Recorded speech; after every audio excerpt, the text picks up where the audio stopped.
আমি দেখছি ভালো মানুষ, যোগ্য আলেম, আমলি আলেম বিনা কারণে জেলখানায় এনেছে।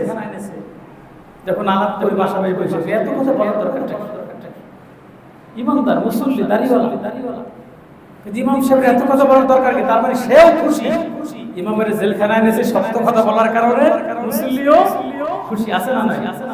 আমি কথা বলতেছি, আল্লাহ না করে কালকে আবার ধরে নিয়ে যাবে, ধরে নিয়ে যাবে, ওদের কিছু বলবেন না, হুজুর পার্সেল পারা পার্সেল কয়দিন খাইতে আসে, কয়দিন খাইতে আসে।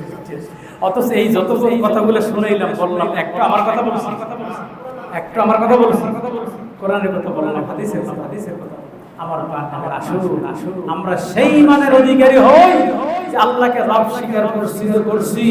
আমার কাছে লোভ আসলেও ঈমান হারা হব না, আমার কাছে পরীক্ষা আসলেও আমি ঈমান হারা তখন না, আমি ঈমানের উপর স্থির আছি, সেই কথা বলা যাবে। এখন তো আমাদের